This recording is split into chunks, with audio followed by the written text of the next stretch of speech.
Les damos la bienvenida a todos quienes en este momento están conectados y también a todos aquellos que posteriormente consulten esta sesión a través del canal de YouTube del Colegio de Tlaxcala.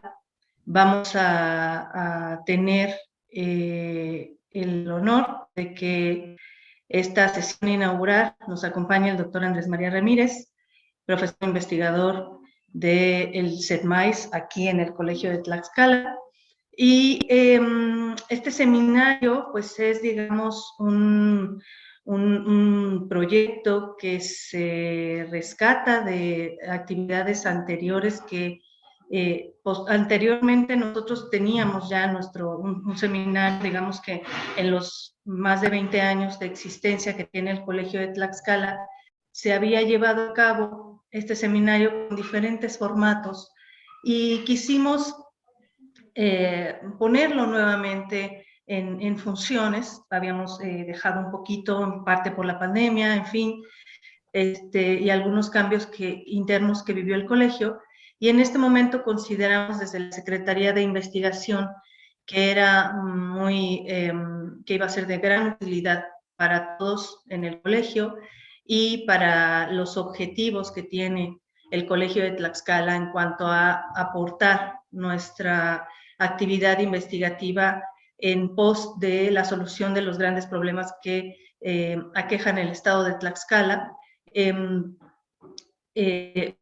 Poner a disposición la investigación que hacemos aquí para poder solucionar o proponer, ¿no?, propuestas de solución a estos grandes problemas. Y es por eso que consideramos de gran importancia compartir públicamente estas investigaciones, de tal manera que este seminario, una vez puesto a disposición pública a través del canal de YouTube del colegio, pueda conformarse en un referente, ¿sí? Digamos que reforzar el papel que ya hoy en día el colegio tiene en la región y reforzar este papel a través de este tipo de actividades, en este caso del Seminario Permanente de Investigación. Entonces, pues les doy la bienvenida. También agradezco mucho pues, el apoyo institucional, ¿no?, para poder realizar esta sesión. Traigo también el saludo del doctor Serafín Ríos Elorza, presidente del Colegio de Tlaxcala, para esta sesión inaugural. Les damos a todos la más cordial bienvenida. Y agradezco el apoyo del doctor Javier Hugo López Rivas, director del Centro de Estudios Políticos y Sociales del Colegio de Tlaxcala, quien nos ha hecho compañía y ha sido un apoyo importante para organizar este seminario, y el día de hoy pues va a fungir como moderador de esta primera sesión. Entonces, pues muchas gracias a todos. La sesión de preguntas y respuestas va a ser al final, entonces les pedimos por favor que se mantengan conectados, que vayan haciendo sus notas para que podamos conversar con el doctor Andrés María al final de la sesión. Le cedo la palabra, doctor Javier Hugo. Muchas gracias. Mycorrhizal Research Network. Muchas gracias, doctora Ivonne. Es un placer estar exactamente recibiendo este evento y tener precisamente por ponente pues el doctor Andrés María Ramírez. Es un personaje dentro de aquí del colegio que nos posibilita precisamente aprender de él y además de elevar la calidad de la discusión científica. Pues bien, haré una pequeña semblanza de su, pues ahora sí que su larga carrera. Él en realidad, pues tiene, pues podríamos pasarnos un buen rato leyendo exactamente su currículum. Sin embargo, bueno, pues él quiso que fuera precisamente esto algo sencillo, y vamos a dar pues nombre a esta semblanza. Bueno, el doctor Andrés María Ramírez es licenciado en agronomía con especialidad en fitotecnia por la Universidad de Guadalajara, obtuvo su maestría y doctorado en ciencias, ambos en edafología, que por cierto, bueno, para quienes no somos estudiosos de esto, o que estamos más bien en calidad de legos, la edafología estudia la composición y la naturaleza del suelo en su relación con las plantas y el entorno que lo rodea, que no es otra cosa que la fertilidad de los suelos, ¿no? Esto básicamente, estos posgrados en el Colegio de Posgraduados, Campus Montecillo. Asimismo, trabajó por 28 años como investigador agrícola en el Instituto Nacional de Investigaciones Forestales, Agrícolas y Pecuniarias.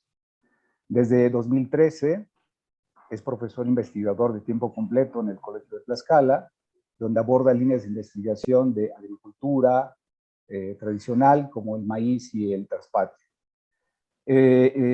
Asimismo, temas como medio ambiente, sustentabilidad, ética y bioética. Es integrante de las redes de investigación de Red Etnoecológica y Patrimonio Biocultural del CONACYT, también de la Red Nacional de Investigadores en Servicios Ambientales, Forestales y Cambio Climático. Es también integrante de la Red South American Micro Research Networks. Es investigador SNI 1 y representa el Colegio de Tlaxcala en la Comisión Nacional Forestal. El tema que nos presenta es un tema de fundamental importancia, no solamente por su calidad académica, sino además, digamos, por el referente que tiene precisamente a la vida toda, ¿no? Tanto a la parte humana como ambiental. La ética que apela fundamentalmente él es una ética medioambiental, que podremos decir incluso que es una ética que apela exactamente a la actuación, a la ética aplicada. Sus fundamentos están, digamos, recogidos fundamentalmente de dos principios. El principio de responsabilidad, que es exactamente mirar a los seres humanos actuales, como también la consideración de los futuros seres humanos, así como, digamos, el planeta en su sentido global. Un segundo principio que apela precisamente a esta ética, a la que hace precisamente o hará alusión el doctor, es el principio de justicia ecológica, que, digamos, está triangulado en tres dimensiones fundamentales. Por un lado, la justicia global, en la que efectivamente se consideran las desigualdades económicas del sistema planetario. Una segunda justicia en la intergeneracional, la que considera precisamente la protección de la tierra para las futuras generaciones, como también la justicia interespecífica. Esto fundamentalmente es para todos los seres vivos que están precisamente en el planeta. Digamos, en un sentido global, la exposición de nuestro ponente actual nos dará precisamente una visión general en el sentido, digamos, de diagnóstico y de prospectiva. Así es de que, bueno, pues podemos decir que para nosotros es un gran privilegio tenerlo, doctor. Su investigación, precisamente, ética de los conflictos de responsabilidad, el problema de la contaminación del río Atoyac, en Tlaxcala, Puebla, es el tema de investigación de nuestro ponente y le damos la bienvenida y la palabra a querido doctor. Muchas gracias tanto a la doctora Ivonne como al doctor Javier. Bueno, voy a platicar sobre el tema que ven ustedes en pantalla. Son temas en construcción y me gustaría iniciar con un comentario como el que hizo René Descartes cuando presentó su libro del método, que dijo, vengo no a decirles cómo hagan sus cosas, sino más bien vengo a contarles cómo hago yo las mías. Entonces, de esta manera voy construyendo y pues sin más, pues empezamos porque el camino pues apenas lo empezamos. Buenas tardes, muchas gracias por estar con nosotros. Miren, como antecedentes, bueno, tenemos sobresaliendo como punto eje la contaminación del río Atoyac en los estados de Puebla y Tlaxcala. Como uno de los principales conflictos medioambientales en México. Incluso está dentro de los llamados infiernos ambientales con los que fue bautizado por el doctor Toledo cuando estaba en la Semarnat y lo ratificado por el personal de CONACYT. Sí quiero mencionar que el término contaminación del río Atoyac es solamente para fijar el sujeto de la investigación. En realidad, la temática está relacionada con la degradación ambiental de la cuenca del Alto Atoyac. Pero quiero seguir usando esta expresión de la contaminación del río Atoyac porque me permite a partir de allí sujetar las ideas y no extenderme más de lo necesario, que es el punto que quiero que quede pues claro aquí cuando partimos en el punto este. No logré hasta este momento saber desde cuándo se haya iniciado la investigación científica por científicos de cualquiera de las instituciones nacionales o internacionales con respecto a la contaminación del río Atoyac. Sin embargo, sí pudimos encontrar un artículo publicado en el 94 que se relaciona con el lava y los efectos en el cambio de las mitocondrias por la contaminación del río. Y hay un artículo reciente de este año de Estrada y colaboradores, pues, y esto nos está indicando que al menos han pasado 28 años de que se hace investigación científica documentada. No quiere decir que sea la única investigación, puede haber otras, y que no se ha detenido esa deterioración, esa degradación del ambiente, ¿sí? Entonces, partimos de ese punto. Para mí se me hace central para tratar de entender el problema. Ya de hace tiempo me preguntaba yo, bueno, ¿y por qué no avanzamos si hay muy buenas investigaciones, muy buenos artículos, pero la realidad es esta que les estoy comentando en pantalla? Para hacer este trabajo, bueno, primero tomo como base, quiero mencionarlo, me parece que más adelante no lo hago, escribimos una participación en el Congreso Nacional de la Ciencia del Suelo para este año. Mandamos un resumen y ahí ya mandé yo un adelanto de esto que estamos viendo en pantalla, es decir, analizando las investigaciones que han enfocado el problema desde los sistemas y pues mandamos la propuesta. Todavía no nos la regresan en términos de aceptación o corrección de esos detalles, pero digamos que es el punto de partida que tengo documentalmente. Ese congreso me parece que va a ser por septiembre, octubre. Bien, aclarado esto, mencionaré que en realidad no hay muchos estudios que hayamos encontrado que se refieran a cómo se ha abordado el problema de la contaminación más allá del enfoque disciplinario, es decir, de un estudio geológico, de un estudio químico, de un estudio de productividad, de un estudio económico. En realidad encontramos el de un arquitecto que se apellida Catán, que ellos hicieron un trabajo junto con gente de Puebla en el 2012, referido exactamente como regeneración de la cuenca del río Atoyac en Puebla. Pero obviamente pues abarcan la cuenca y abarcan a lo del estado de Tlaxcala. Los integrantes no son propiamente, digamos, investigadores científicos, es un grupo de diseñadores bajo el mando de el arquitecto Catán, y realizan uno de los que me parecen los mejores documentos, que por cierto no está a la vista ni disponible, hay que batallar mucho para andarlo consiguiendo, pero es muy interesante. Otro de los estudios que me sirve de base es el doctor Flores, llamado el Modelo Integral de Restauración de las Regiones de Emergencia Ambiental y Sanitaria, referido específicamente a la contaminación del río Tula en Hidalgo. Este es uno de los, ¿cómo le llamamos? Webinar de CONACYT, donde habla de los infiernos. Igual como hablan en el primero de ellos del río Atoyac, este es uno donde hablan del río Tula y que presenta el doctor Flores y tiene un enfoque sistémico, lo vamos a ver más adelante. El otro estudio es lo que hemos venido realizando con el grupo Gataca, en el que tratamos de hacer un abordaje también holístico de ese mismo problema en el mismo territorio. Y bueno, pues ya tenemos alguna información documentada desde cuando hablamos en el primero, que dice una visión holística del problema del río, y en el segundo lo proponemos como un problema perverso, complejo o wicked problem. Y su justificación más clara es que después de 28 años, pues las cosas cada vez se han puesto más difíciles. Hay mucha información, voy a dar algunos datos en un referente teórico. Para la resolución de problemas complejos como el que estamos mencionando y otros problemas complejos puede ser la violencia, las drogas, el cambio climático y desde luego pues lo del río Toyac es perfectamente un problema complejo.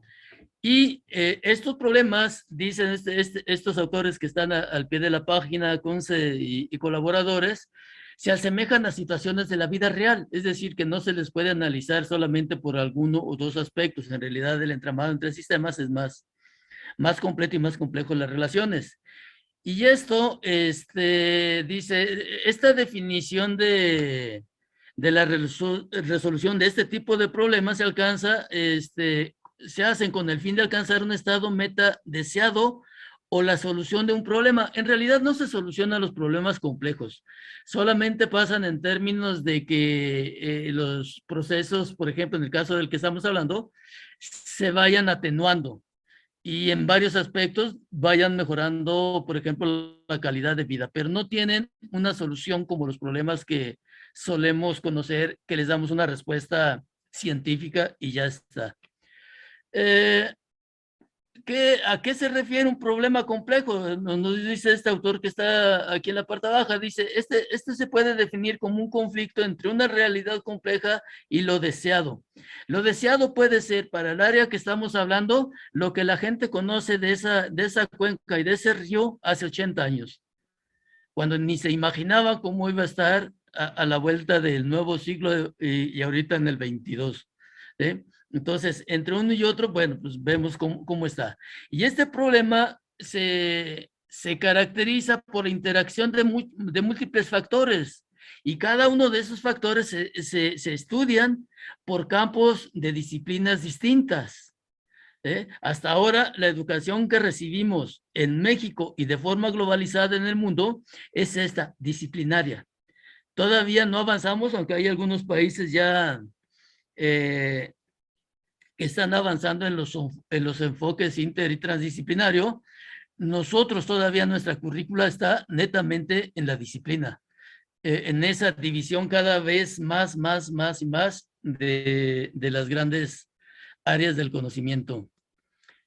Y las mismas disciplinas en sí, nos dice este autor, Latuca, las mismas disciplinas también son fenómenos complejos. ¿Qué tienen? Tienen problemas, tienen métodos, tienen sus prácticas de investigación, cuerpos de conocimiento que se unifican en alguno de ellos. Es decir, cada una de las disciplinas nos aporta toda esta serie de elementos con los que estudia cada uno de esas disciplinas y los integrantes de ella. Pienses en cualquiera de ellos. Podemos hablar de los químicos, de los biólogos, de los astrónomos, etcétera. Cada uno tiene su propia forma de acuerdo a cómo fue formado disciplinariamente. Y esto no es malo, decía Max Neff, un economista del sur, que por cierto ya falleció hace un par de años. Dice, los profesores y los estudiantes desarrollan ¿qué será? Un sentir por su disciplina, de manera que sienten que es la más importante que la de los otros. O sea, se apropian, hay pertenencia, y para ellos es pertinencia, y no está mal, o sea, es querer tu área de trabajo, y lo haces así. Entonces, pues coincidimos con NIF. El problema es que no nos enseñan a interactuar, a establecer relaciones con otros conocimientos enfocados a mismos problemas. Ese es el punto, no que las disciplinas estén exactamente mal, eso no sería el punto. Y nos dice este autor, ¿cuándo debemos cambiar de la forma de hacer las cosas? Pues bueno, cuando ya la forma de hacerlos, pues ya nos dice que ya no alcanza para más. Para mí, por ejemplo, el caso del problema del que estamos hablando, del río Atoyac, con 28 años sin que se haya mejorado 1 milímetro en la problemática, pues me dice que la forma, si se sigue investigando de la manera que se ha investigado en los últimos 30 años, pues el camino y los resultados pues estarían a la vista.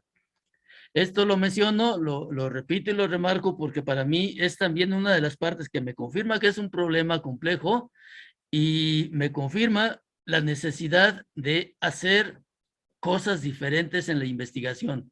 Decía el primer reporte en el 94, el último del 2022, posiblemente ya salieron más, ¿sí? Y el problema solo se ha agravado y se ha estudiado de manera disciplinaria y en todo caso multidisciplinariamente, pero sin el interactuar entre las disciplinas. Nos lo había marcado ya a su tiempo Albert Einstein cuando decía, bueno, si quieres resultados distintos, pues haz las cosas de manera distinta, porque si haces las cosas como las haces siempre, pues el resultado va a ser el de siempre. Creo que nos lo está diciendo con mucha claridad. ¿Y cuándo sucede eso? Bueno, pues cuando la realidad ya no coincide con tu marco lógico. O sea, de repente lo que tú sabes ya no es suficiente para explicar esa complejidad y dijera uno, bueno, pues ya en ese momento ya hay que pues hacer los cambios que deban de hacerse. ¿Sí? No hacerlo, bueno, pues ya sabemos a qué nos lleva. Lo de sistemas, que tampoco es un punto necesariamente conocido, es decir, bueno, sí, muchos hablamos de sistemas, es más, hasta el sistema de transporte, el sistema respiratorio, etcétera, pero no nos queda muy claro lo que serían, si por ejemplo, aquí nos dicen estos autores, el enfoque de sistemas se puede describir como la metodología de análisis de un problema complejo y un auxiliar para construir un objeto de estudio.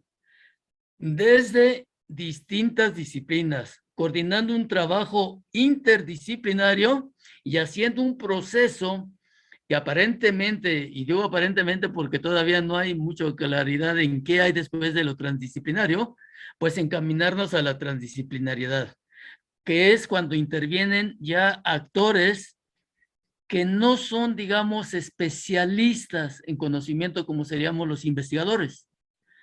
Puede ser un ciudadano común, puede ser otro agente, pero que no sea alguien involucrado con las investigaciones académicas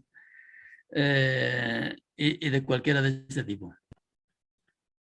Que va a haber problemas para irnos acercando a analizar los problemas desde la complejidad o con ese enfoque, que mucho de esto pues todavía se sigue citando a Edgar Morin. Para cualquiera que tenga dudas, bueno, puede recurrir a él, y los trabajos recientes, los de este año y los de los años pasados, los siguen citando, aunque claro, pues hay que hacer algunos ajustes correspondientes. ¿Cuáles son esos, digamos, tropezones o de repente que puede ir ocurriendo?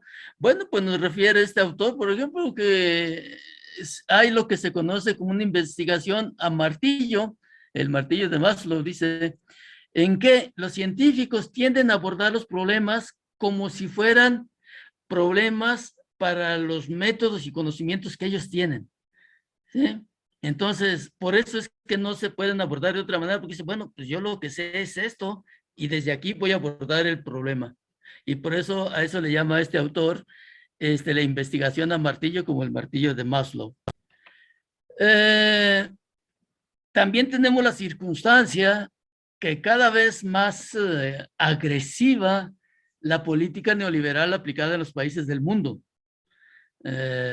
México es un claro ejemplo de lo que nos ha ocurrido en los últimos sexenios en el país. Quien no conoció al país hace 30, 40 años, 50 años, no podría explicarse cómo estamos en este momento, como estamos, hasta casi importando 25 millones de toneladas de maíz, diciendo, chis, pues ¿en dónde me perdí? Bueno, pues ¿por qué? Bueno, porque se vuelve un mundo cada vez más problemático, más complejo, y que donde el punto de quiebre ha sido lo que Max Neff le llamaba la utility. Todo se ha enfocado hacia la utility, hacia la utilidad, hacia el qué gano, al soy verde, pero mientras yo no tenga pérdidas, etcétera.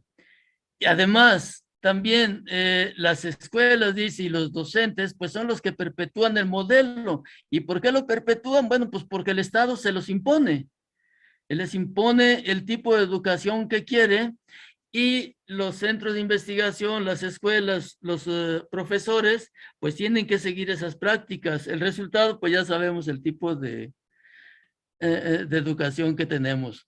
Nos dice este autor, ya en la mitad del siglo pasado se había identificado claramente que ya el pensamiento tradicional, el conocimiento tradicional disciplinario, ya era insuficiente para los problemas como cuáles, los que tenemos ahorita, las guerras, pues aquí está lo de Rusia, donde hay tanta información, tanta confusión, pero el asunto es que ahorita nosotros ya nos encarecieron todo. La urea, el fertilizante, pasó de costar 6,000, 7,000 pesos el año pasado a 23,000 ahorita. 30% de la urea viene de Rusia, muchos de los granos importan también de allá. Entonces, toda esta serie de complejidades, bueno, pues porque el asunto era que ya la forma en que fuimos avanzando, pues ya no nos da para entender este tipo de problemas. Además, cada vez la fragmentación del conocimiento, dice, es esta nota de estos autores, dice, cada vez se formaron más disciplinas y científicos en especialistas en campos muy diminutos, es decir, muy parecido a cada vez sabemos más de cada vez menos. Muy buenos en ese pedacito de conocimientos, pero te sacan de ahí y ya no sabe uno ni de qué se trata el asunto. Es lo que nos reafirman este par de autores. Cada vez sabemos más sobre menos y además de forma parcialmente desconectada. Y entonces por eso los problemas se nos hacen más difíciles de abordar. Mencionaba al principio, pues lo que hice fue retomar estos estudios, analizarlos en términos de a qué habían concluido. Repito, no pongo más porque no los hay. Y una máxima en el caso de los problemas complejos es que los problemas son únicos. Nosotros tenemos la particularidad de la contaminación del río aquí, pero sus circunstancias y características son diferentes a las del río Tula o a las del río Santiago allá en el occidente. Entonces, no es válido que yo también retome también los otros estudios para no salirnos de ese asunto. ¿A qué resultados podemos llegar brevemente? Bueno, Catán y sus auxiliares, sus colaboradores, definieron 4 sistemas, desde el poder del gobierno, de las industrias, del medio ambiente y la comunidad. Yo recuerdo que hace poco que presentamos el libro de la Toyaca en la comunidad de Ayeca, nos decía una responsable del centro, Fray Julián, yo no les creo lo de la falta de conciencia pública, yo solamente retomé esa parte precisamente de este estudio de Catán, ahí está ya desde el 2012 y ya hay otros estudios que efectivamente llegan a ese mismo detalle. También tenemos el trabajo que hemos hecho en el grupo Gataca, donde nosotros ampliamos a 5 las dimensiones. Es decir, nosotros hicimos el abordaje desde el aspecto político, desde el aspecto económico, desde la ciencia, tecnología, desde lo meramente ambiental y de lo social. Dijimos, bueno, el problema hay que estudiarlo desde aquí. Pareciera que no se avanza mucho, pero bueno, ya fuimos colaborando, ya le fuimos aportando este grupo de investigadores y a esto es a lo que llegamos en este par de publicaciones que está en la lámina. Este trabajo que decía yo de los infiernos ambientales, de los proyectos PRONACE, vean, el doctor define 3 grandes sistemas. Y entonces, bueno, pues aquí ya sí me quedé un poco desconcertado porque se supone que los PRONACE son la punta de los proyectos científicos del país. Pero bueno, así está y está, el video pues está en YouTube. Sigue conservando el abordaje sistémico. Todo eso me llevaba a centrar una idea que también ya tiene tiempo que andaba rondando en la cabeza, pero no la podía aterrizar, no la encontraba cómo poderla expresar hasta que hice este ejercicio. ¿Cuál fue? Pues que nos falta agregar la dimensión de la ética de conflictos de responsabilidad. No se puede entender que se pueda resolver un problema como el que estamos hablando, si por ejemplo el político dice, yo aquí no tengo nada, no tengo vela en el entierro, yo no le entro, yo no tengo ninguna responsabilidad, o bien si lo dice la empresa, no, bueno, ¿yo por qué? ¿Sí? Entonces, lo que se propone o lo que se asienta el supuesto es, no se va a resolver el problema si los actores, si los factores no reconocen y practican la responsabilidad que les toca. Y eso va desde la ética. Bueno, yo no le encuentro otra forma y por eso este es el aporte que hacemos y por eso fue que esto fue lo que me animé a escribir para este Congreso de la Ciencia del Suelo para empezar a documentar la propuesta. Muy rápido los asuntos de lo que está pasando. Esta es una nota del día 24, viene un señor de Argentina y nos dice, colapso ambiental a la vista. Y pero hay una cosa que dice interesante, dice, el problema está en que esa degradación se está dando en bienes comunes, no en bienes privados. Y si no hay de bienes privados, no hay alguien que pueda acusar a alguien de responsable de, porque dice, bueno, tú contaminas el aire, pero el otro dice, bueno, es que el aire también es mío. Entonces, uno de los autores que son de los que más profundizan en el tema de la responsabilidad es este autor que está aquí, Len Smith, que hombre, el asunto es que está en alemán ahí, pero bueno, en español quiere decir las bases de valores para la investigación medioambiental. Dice, se trata de un problema supraindividual, en el que generalmente nadie se quiere reconocer responsable de los daños, todos sufren, pero nadie quiere asumir una responsabilidad. Y eso lo podemos ver retratado en el área que estamos mencionando. Luego dice, los daños ecológicos, dice este autor, no se pueden atribuir a un solo individuo, a un solo actor, a un solo factor. ¿Sí? Y entonces se deduce, dice Lenk, los daños ecológicos afectan a los bienes colectivos, por eso complica mucho el dato, porque si fuera un bien privado, bueno, pues el privado va y pone su queja y somete a juicio. Y dice, no se tiene pues un dueño al que se pueda responsabilizar. Yo obviamente sí confieso, no es ni con mucho mi área de conocimientos como para decirle, oígame, no, tendremos que invitar luego a gente que conozca de esta área del derecho, de las responsabilidades y que, bueno, pues empecemos a trabajar por ahí. Lapidariamente dice tal cosa, posiblemente el niño tiene que caer más profundo en el pozo para que se pueda intentar tapar el pozo, con aquello de que después del niño ahogado a tapar el pozo. Y seguramente pues hay que dejarlo que caiga más porque hasta ahorita, y a pesar de que somos, dice la nota, el segundo río más contaminado, pues todavía no se ve, y ya se cayó el niño, pues dice, bueno, todavía no se ahoga, entonces pues todavía no lo tapamos, pareciera que nos está diciendo eso, ¿no? Bueno, lo que decía, que no son daños a la propiedad porque actúan sobre bienes públicos, por ejemplo, el agua. Bueno, nadie puede alegar, oye, espérame, es que esa agua es mía y la estás contaminando. Y esto lleva, dice el autor, a la atribución de la responsabilidad. Y ahí en la atribución de la responsabilidad, pues fue donde me puse a buscarle, bueno, ese rollo de la responsabilidad. Y esto, pues ya decía yo en el principio, venía ligado cuando hablábamos que había aspectos de corrupción, igual como lo había mencionado Catán en el 2012. Y eso, en el fondo, lo que estaba ocultando, pues era un aspecto de ética, un aspecto de distribución de responsabilidades. Aquí hay una serie de notas para lo que es la teoría de la responsabilidad, no se las voy a, obviamente, a leer, yo mismo necesito leer un poco más, seguir leyendo, hasta cómo adquirir más dominio sobre la temática, pero me queda muy claro que si los actores y los responsables de ahí no asumen eso, pues no se va a avanzar en un mejoramiento.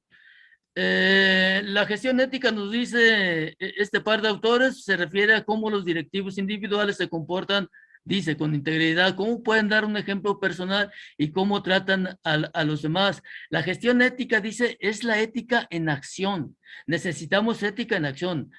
Es casi seguro que los problemas que tenemos globalizados en el planeta tengan como fondo una falta de ética en acción.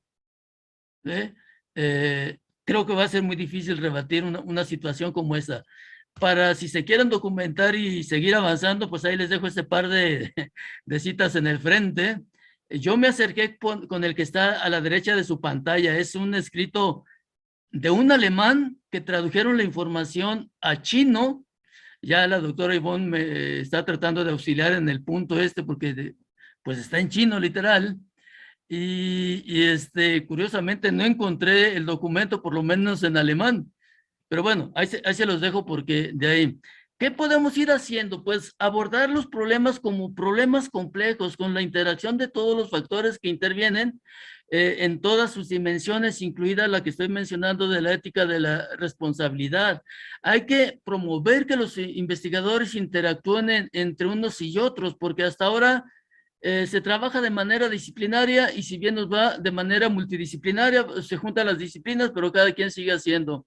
El camino sigue largo, desde la disciplina, la multidisciplina, la pluritransdisciplinariedad, a la interdisciplina y la transdisciplinariedad como el punto al que habría que llegar, pero que todavía estamos lejos. Otra es, si tenemos un problema complejo, no nos va a llevar a nada solamente tocar algunos puntos sin aclarar y entender las correlaciones que existen entre los distintos sistemas y sus problemas. Ya lo decía Morín, nos dice este autor, explica el sentido de esta perspectiva de la complejidad que se va más allá de lo interdisciplinario y se debe llegar a lo transdisciplinaridad, a lo transdisciplinario. Él no es tan de acuerdo con el enfoque holístico porque dice, el problema del enfoque holístico es que también es reduccionista. Reduce una visión al todo, pero se olvida de las partes. Lo que podríamos hacer es avanzar en el aspecto teórico, entendiendo la parte holística, pero sin perder de vista a las partes que componen esa realidad. Y entonces estaríamos sobrellevando esa observación que hace Morín. ¿Qué hay que hacer con los investigadores, con los que estamos formando, con nosotros mismos? Pues hay que desarrollar esas habilidades para establecer las conexiones en los problemas complejos. Ese es precisamente el trabajo que tenemos, y como no entendemos el problema porque no entendemos cómo se hacen las conexiones, entonces necesitamos un pensamiento crítico, necesitamos sabernos comunicar, ese parece que es sencillo, pero en realidad no tanto, y trabajar en colaboración, que de repente no sabemos, si no le va a las Chivas, yo no juego con él. Hombre, pues espérate, acepta por ahí alguno de la América o de los Pumas, no pasa nada, pues es nomás parte de lo que hay que ir haciendo. Esto que estamos haciendo es una forma de comunicarnos, de exponer las ideas, de entrecruzarlas y discutirlas. No es necesario aquí discutir si es tanto verdad o no verdad, no es la parte importante. La parte importante es que podamos interactuar, que tengamos la capacidad de romper los paradigmas. El paradigma de que no, pues yo no puedo estudiar esa cosa pues porque no le entiendo nada, y si no hay nadie que me explique, no, pues menos, mejor me voy, ya tengo mi forma de ser como soy y hasta puedo mantenerme en el SNI lo que yo quiera, con mis papers y ya la hice. No, tenemos que romper, me parece que esos paradigmas. No hay que perder de vista, esto nos lo dice Bellamy Foster, John, el capitalismo tiene una forma de ser y nunca, dice Bellamy Foster y colaboradores, nunca va a poder ser verde porque ya lo tienen los genes, solamente busca la utilidad, maximizar las ganancias. Entonces dice él, si están esperando que el capitalismo se haga verde, no, pues hay que tener la paciencia porque no va a llegar. Y es más, nos dicen estos mismos autores, como dice Frederick, es más fácil que se acabe el mundo a que se acabe el capitalismo. Entonces, bueno, parece muy lapidario. Y además, agreguémosle a puntos como esto: proyecto de ampliación de valle en Iztacuistla, colectores de aguas residuales en Atoyac, ingresan a Semarnat. Entonces, bueno, tenemos que lidiar con algunas circunstancias locales. Y pues gracias, esta es la información que preparé para compartir con ustedes y quedo a sus órdenes.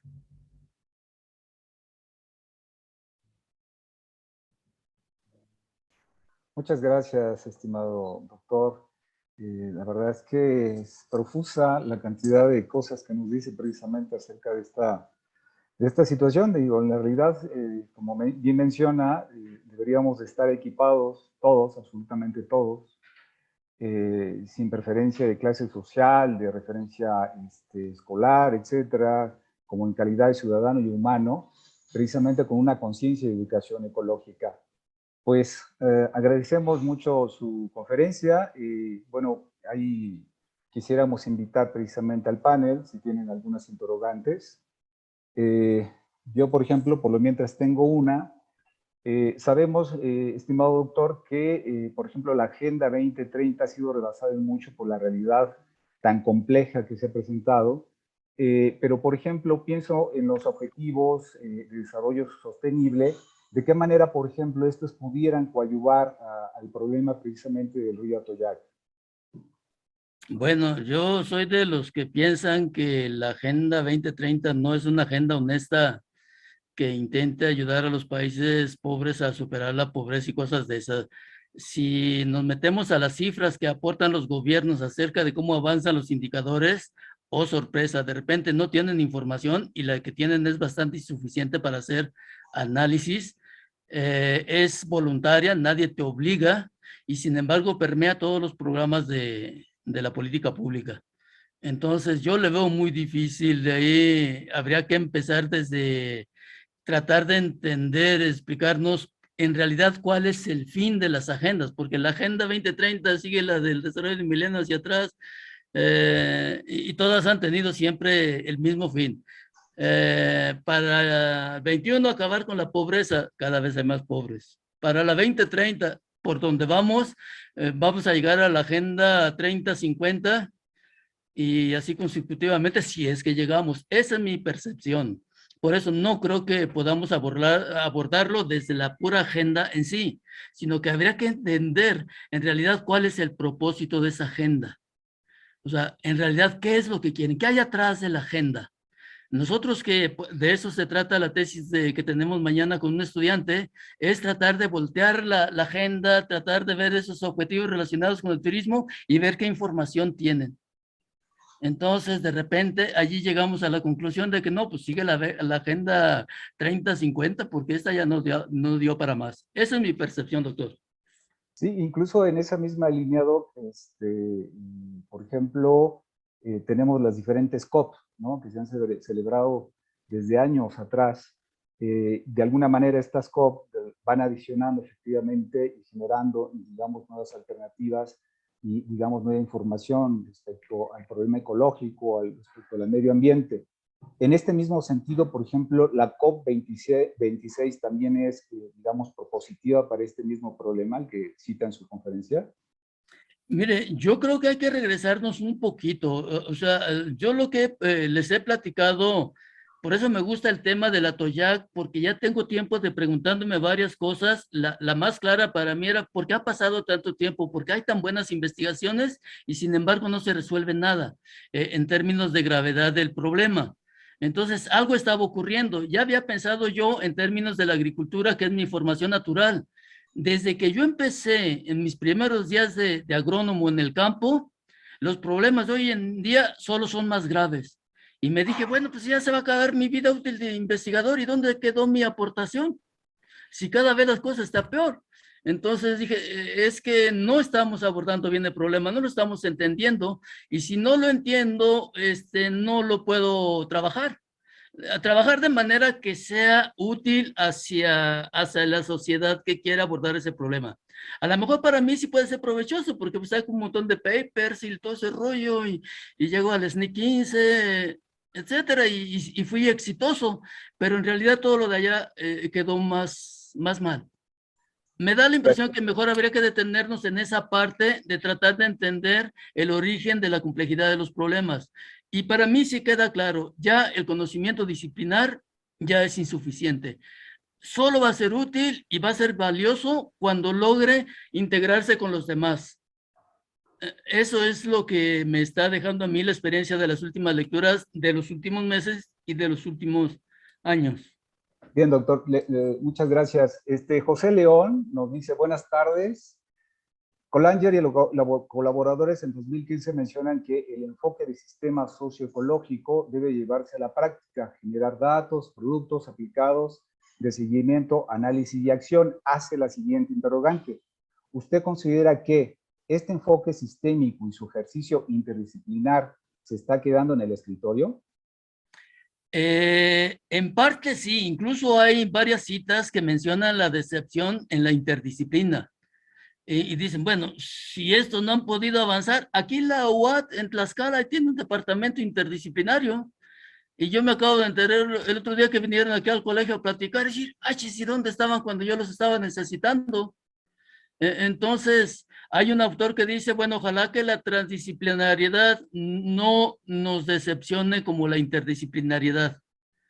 Pero yo sí me queda claro, si no nos juntamos los conocimientos, interactuamos, sin tratar de imponer nuestro dominio, nuestra pertenencia a una línea, no vamos a avanzar. Si seguimos formando gente donde todos son de una misma disciplina, aunque sean 10, pero de una misma, o 20 de distintas disciplinas, pero alineados en el mismo lado, creo que no vamos avanzando. Tendríamos que reflexionar, discutir y decir, ok, yo no puedo sentarme ni con el secretario de Educación ni con el presidente para decirles, hay que cambiar el programa, hay que cambiar la currícula. No lo vamos a hacer.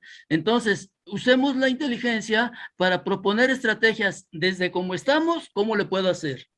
Yo, ese vería la salida y no estaría faltando a nada. Supongo que no estoy transgrediendo leyes, ni ordenamientos, ni nada. Simplemente estoy buscando formas de cómo colaborar con el espacio que me das. Así lo abordaría yo, más que estar pensando que la interdisciplina o la transdisciplinariedad sean algo así como la meta deseada, el fruto prohibido al que hay que llegar. No, todavía estamos lejos.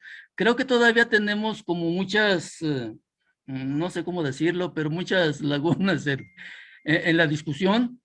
Yo sí le entraría a una discusión, pero no entraría con argumentos todavía sólidos porque no hace apenas estoy tratando de ver que hay muchas cosas que no funcionan y ya tengo rato preguntándome por qué no. Y cada vez trato de entender eso. Por eso cuando llegué a lo de los conflictos de responsabilidad, para mí fue muy claro. Si un actor decide no entrar y es parte del problema, los demás van a tener que hacer stop. Ya, para terminar, doctor, una última reflexión. Esto es básicamente visto desde la academia, de la investigación y de algunos actores gubernamentales o instituciones privadas que también atienden ese problema. ¿De qué manera la sociedad o el ciudadano de a pie pudiera también tener injerencia en este problema? Yo creo que hay que aprender a comunicarnos con ellos. Yo cuando platico con ellos, después de una charla así, con un café, con un elote en la mano, con lo que sea, y les platicas todo el rollo, al rato tiran una cara de preocupados que me dan ganas de consultarlos al día siguiente para ver si puedo dormir. Señal de que sí podemos comunicarnos, que sí son sensibles y que lo único que falta es que le pases el balón. Hay una maldita costumbre de creer que no, pues es que ese cuate no estudió nada, ni sabe nada. Te da lecciones. No estudió como tú los mismos métodos y tu esquema de calificación, pero sabe cosas, muchas cosas que nos hacen falta a nosotros y que nos falta interactuar ese conocimiento, compartirlo con ellos, lo que nosotros sabemos y lo que ellos saben. A mí en el campo me queda claro, cuando platico con ellos y yo les digo, mira, es que esto pasa con esto, y dice, con razón se puso así, ¿verdad? Ya lo sabía. Lo único que necesitaba era que alguien le dijera, mira, lo que pasa es que se juntó esta bolita con esta otra bolita y resultó en aquello. Es lo que tú habías visto. Por eso digo que lo que nos falta es comunicarnos. Yo creo que allí es una de las fallas más grandes de la que tenemos como sociedad. Ni siquiera sabemos comunicarnos. Tenemos serias deficiencias para hacerlo.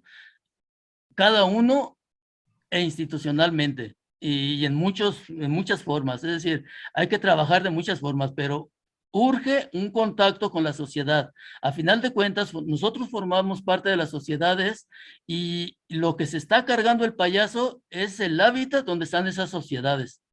Y si no nos juntamos con ellos, que son la supermayoría, pues nomás estamos dándole como más rápido al reloj del fin del mundo. Exacto, es correcto. Pues doctor, queremos agradecer a nombre Doctor, de... doctor Perdón, Hugo, adelante, adelante. perdón, el doctor Ángel David tiene levantada la mano. No sé si alguien más la tenga, me parece que no. Entonces no sé si le podemos dar la palabra, por favor, al doctor Ángel. Adelante, doctor Ángel.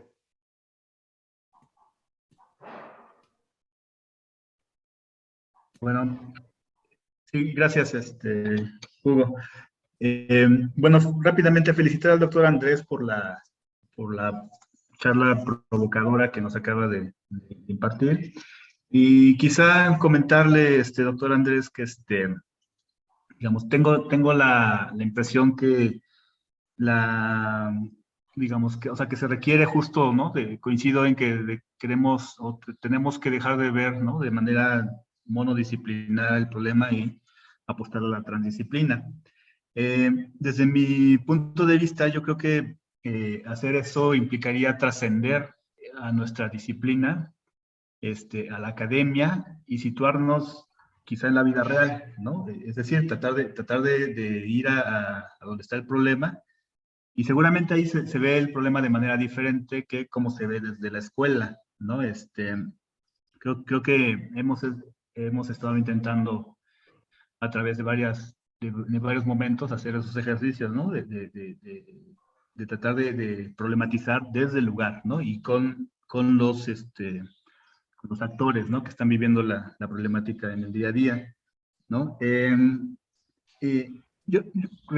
Quizá cuando llegamos a ese momento, entonces estaríamos quizá entrando a un terreno, ¿no? De una especie como de activismo científico, que también se ha teorizado bastante, ¿no? Hay varios referentes, ¿no? Que podríamos consultar en la literatura de cómo a lo mejor eso constituye un paso, ¿no? Que también tendríamos que eventualmente dar, de tal manera que hagamos que las voces se escuchen, ¿no?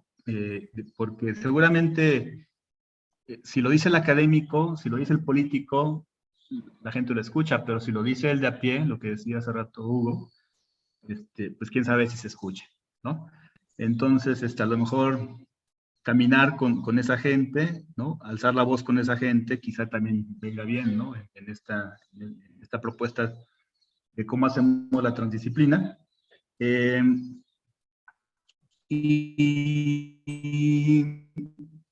quizá el entender, o sea, o no vamos a ser conscientes de que eso es necesario hasta que nos pongamos a reflexionar que lo que está en juego es la vida, ¿no? Y en ese sentido quiero referirme muy brevemente a una participación de uno de los pobladores de ahí de Ayecac, que ahorita usted comentó cuando fuimos a presentar el libro, que él decía justo eso, que el defender, ¿no? El saneamiento del río, de poner como una resistencia, ¿no? a la industria, tiene que ver con lo que queremos para nuestra vida, ¿no? Y si no lo entendemos así, entonces, pues, difícilmente vamos a lograr, ¿no? Ser empáticos con los problemas, porque digamos, no sentimos, ¿no? Que esté amenazada nuestra vida, ¿no?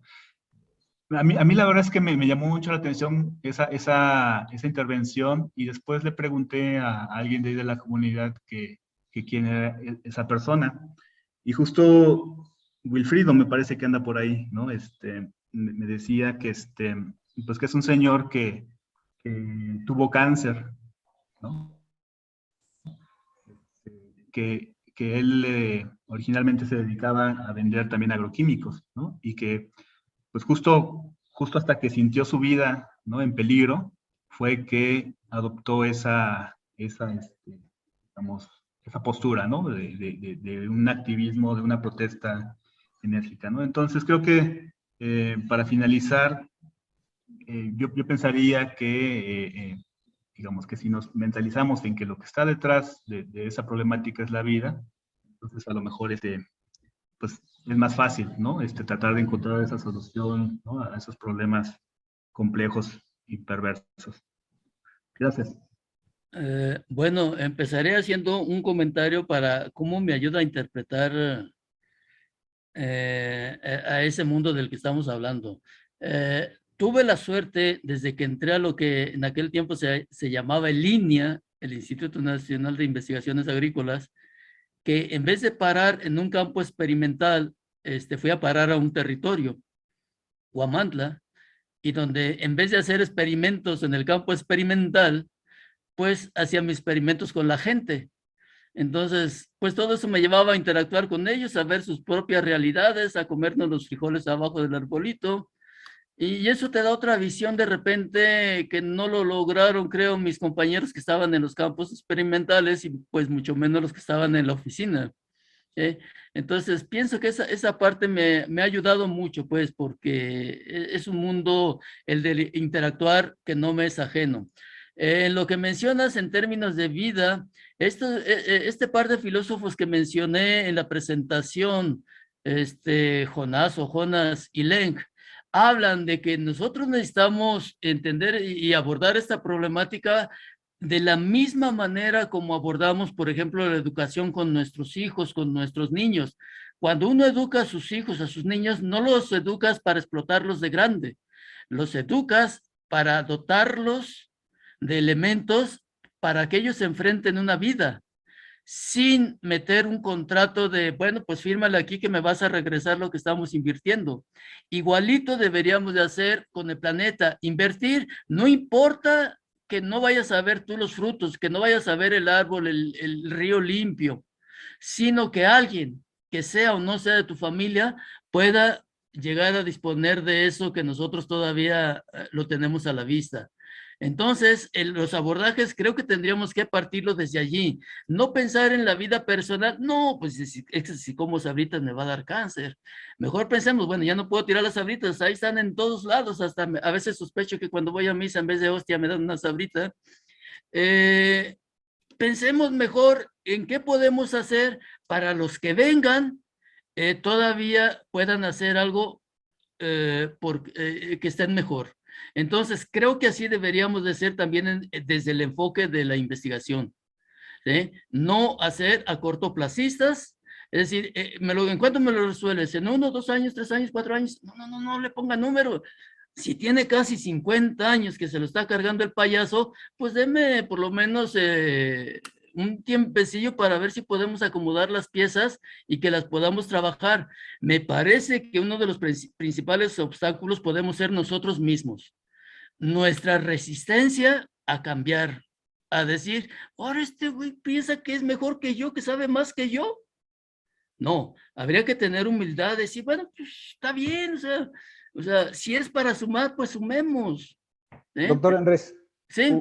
Una disculpa que lo interrumpa. ¿Pudiera Adelante, dejar de compartir pantalla para poderlo ver mejor? Ah, perdón, es que ya. Sí, perdón por favor, la. Aquí está, dejar de compartir. Ahí está. Gracias, doctor, gracias. Perdón por la interrupción. No, es correcto, hombre, es que no me había dicho yo acá, me voy de corrido. Bueno, eso es lo que pensaría yo con respecto a lo que menciona Ángel, pero repito, estamos, a mi parecer, muy lejos todavía de la interdisciplina y estamos, me parece que todavía años luz de la transdisciplinariedad. Hay que trabajar mucho y me parece trabajar nosotros cada uno desde nuestra frontera, desde nuestros nichos, desde cada quien, y luego tratar de juntarnos con los demás y aventarnos muchas discusiones. Y abandonar el asunto de tratar de querer ganar las disputas, ¿no? Creo que por ahí podemos avanzar, pero creo que todavía el camino está bastante lejos y debiéramos centrarnos en cómo entender, a identificar los problemas complejos y luego cómo abordarlos. Creo que el punto clave puede ser ese, la inflexión. Perfecto, Doc. Pues ya nos llegaron más interrogantes. No sé si haya todavía tiempo para ello, doctora Ivonne. Yo creo que sí, una pregunta más para el doctor, que me parece que es la que está en el Ajá, Sí, el mismo José León nos comparte y a la vez nos pregunta, ¿estará el acercamiento a la respuesta en el plano ontológico? De alguna manera ya lo que dijo nos respondió, pero bueno, aquí una palabra muy fuerte, ¿no? La parte ontológica. A ver, si nos da León un ejemplo como por dónde tocarlo para poderle responder, porque no me queda claro dónde queda. León, si eres tan amable, ¿nos puedes compartir y ensanchar un poquito tu interrogante?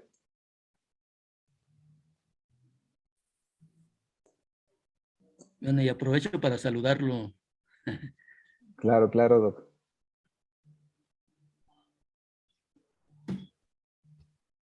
Creo que no sé si ya Creo no. que no anda por ahí. Ya activó su pregunta y se fue a micrófono, correr. pero no lo escuchamos. Hola, hola, ¿ya se escucha? Ahí está, ahí está. Ahí está. Adelante, Adelante, León, por León. favor.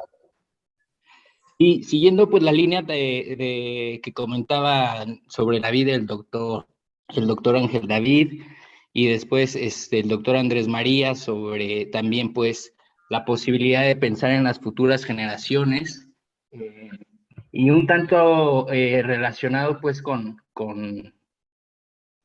el andamiaje de la termodinámica y de todo este enfoque energético que se le da a los sistemas socioecológicos. Pues también es un poquito difícil esta pregunta y hacia la línea a la que voy, porque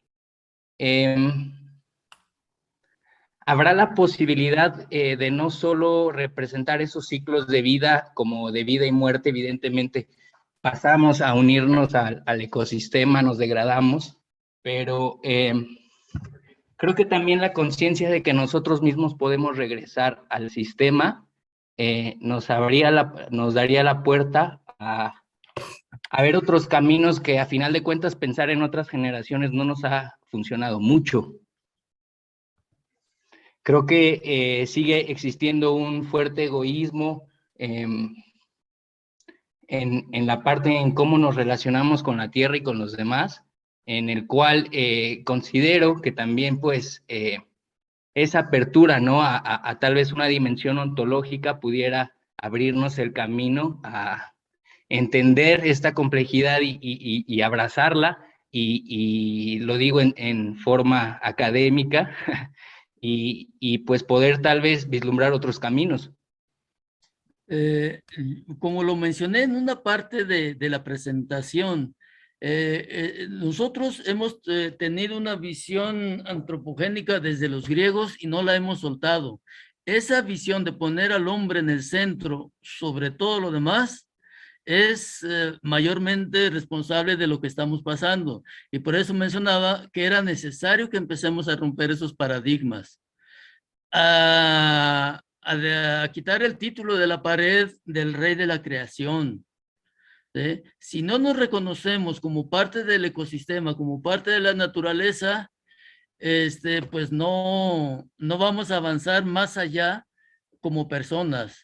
Entonces, yo creo que mucho de lo que va es romper esa parte del paradigma, y la otra, reflexionar sobre nuestra importancia personal en el ecosistema. Ese egoísmo de querer siempre dejar descendencia, y si es masculino, mejor para que se prolongue mi apellido, mata. Yo creo que no se crean eso de que somos el rey de la creación y que todo eso rollo. Yo creo que hay que pasar mucho por ahí para que nos podamos entender, que todavía podemos sentir en el alma cosquillitas cuando volteas y ves la luna con sus dos estrellitas ahí pegadas. Dices, bueno, lo dejo ahí porque nos falta regresarnos a entendernos de esa manera, entendernos como parte de ese ecosistema, de ese donde estamos todos juntos. El que escupe allá y que se come una sopa de murciélago, que sepa que acá nos dio fiebre y nos tiró a la cama y otros que se nos adelantaron. Yo creo que la reflexión tendría que irnos por ahí, pero habría que romper paradigmas, habría que romper esa visión de poner al hombre en el centro. No es el asunto de quitarlo, creo que tampoco, sino simplemente que sepa compartir con los demás. No hay una especie que ataque su ecosistema como nosotros. Y eso es bastante claro. Es decir, yo no conozco ninguna, si alguien la conoce, pues estaría bien, pero no conozco ninguna especie que ataque a su propio ecosistema. ¿Sí? Y aquí, cada que escupe para arriba, pues a alguien le cae, pero a alguien de nosotros. ¿Sí? Gusta saludarte, León. Cierto, gracias León, gracias doctor Andrés. Efectivamente, replico algo que incluso se dijo ya en esta ponencia y que incluso también lo ha nombrado el doctor Ivonne, que es exactamente el concepto de activismo ecológico. La verdad es que ese sería un buen elemento para romper paradigmas y crear efectivamente otros nuevos. Pues muchas gracias, estimado doctor. Le agradecemos a nombre de la Secretaría de Investigación, que es la doctora Ivonne Campos, a nombre del Centro de Estudios Políticos y Sociales y a nombre en general del Colegio de Tlaxcala, su intervención. Queremos también, simultáneo a esto, tomar la oportunidad para anunciar exactamente el siguiente seminario, que será el miércoles 24 de agosto. Quien efectivamente llevará a cabo este evento será la doctora Laura Collin. El tema que tocará a ella será precisamente Sembrando Vida, visiones desde los actores.